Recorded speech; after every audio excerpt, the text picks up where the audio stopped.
కానీ యెహోవా వారిని కాల్చినందుకు మీ సహోదరులైన ఇశ్రాయేలీల ఇంటి వారందరూ ఏడవవచ్చును. దేవుడికి స్తోత్రం చెప్పండి. హల్లెలూయా. ఇక్కడ అంటున్నాడు దేవుని ప్రజలారా, దేవుడు మోషేతో మాట్లాడాడు. అహరోను అతని కుమారులైన ఎలియాజరును ఈతామారును వారితో మీరు సావకుడినట్లు వారు చంపబడ్డారు. అహరోను యొక్క కుమారులు చంపబడ్డారు. కారణం దేవుడు చెప్పినట్లు చేయలేదు, వాక్యానుసారం జీవించలేదు, ఆత్మానుసారం జీవించలేదు. అందుకు వారు చంపబడ్డారు. వారితో మీరు సావకుండునట్లు అంటున్నాడు. అది వారు ఆజ్ఞాతిక్రమించి చనిపోయారు, లోక సంబంధంగా జీవించి చంపబడ్డారు. అగ్ని వారిని కాల్చేసింది. అయితే ఇక అంటున్నాడు, వారితో మీరు సావకుండునట్లు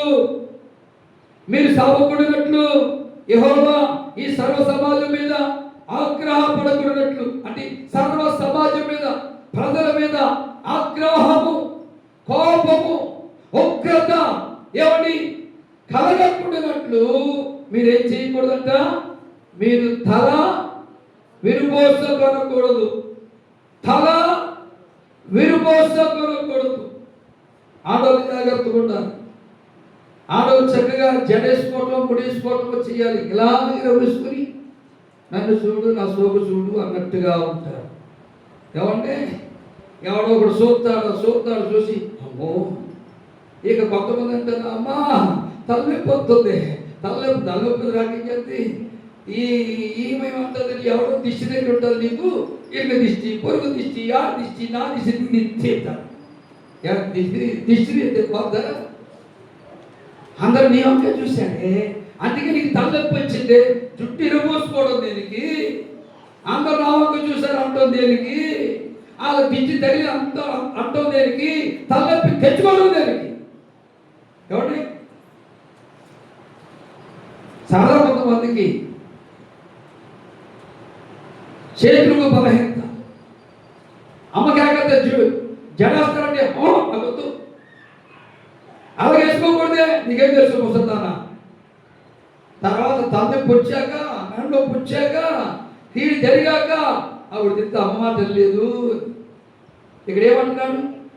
వారి వలె మీరు సావకుండునట్లు, ఆత్మానుసారంగా సావకుండునట్లు. శరీరానుసారం బ్రతికే ఉన్నామంటే జుట్టు ఇరగోసుకున్నా చాలా కాలం, ఇప్పుడు కూడా ఇరగోసుకుంటున్నాం, మేము బతికే ఉన్నామండి అంటారు. కానీ ఆత్మానుసారంగా నువ్వు చచ్చిపోయిన వ్యక్తివే. ఇక అంటున్నాడు, వారితో లేక దేవుని ఆగ్రహం మీదకి రాకూడనట్టు మీరు తల విరుబోసుకొనకూడదు, బట్టలు చింపుకొనకూడదు. దేవుని ప్రజలారా, కొన్ని ఆజ్ఞలను మనకు తెలియజేస్తున్నారు. రక్షణ పొందిన మనకు, బాప్తిజం పొందిన మనకు, ఆత్మానుసారంగా జీవించడానికి ఇష్టపడిన మనము కొన్ని విజేత కలిగిన పిల్లలుగా, లోబడిన పిల్లలుగా, వాక్యానుసారం జీవించే పిల్లలుగా మనం ఉండాలని దేవుడు మనకు ఈ విషయాన్ని వెల్లడి చేస్తున్నాడు. ప్రభువుకు స్తోత్రం చెప్తాం. హల్లెలూయా, హల్లెలూయా. ఇంకా ఏమంటున్నాడు దేవుని ప్రజలారా? 7వ వచనం చూస్తే, యెహోవా అభిషేక తైలము మీ మీద ఉన్నది కనుక మీరు సావకుండునట్లు మీరు ప్రత్యక్ష గుడారం యొక్క ద్వారములో నుండి బయటకు వెళ్ళకూడదు అని వారు మోసే చెప్పిన మాట చొప్పున చేసి, అది నాకు కావాలి. వారు మోసే చెప్పిన మాట చొప్పున చేసింది. రాజుగారు మీరు అంత చెప్పినా మేము చెయ్యం అనేవాళ్ళు చాలా మంది ఉన్నారు. చేయకపోతే ఎవరికి నష్టం? ఏమంటే ఎవరికి నష్టం? అంటే నా బాధ్యత. దేవుడు మోషేతో మాట్లాడే, మోషే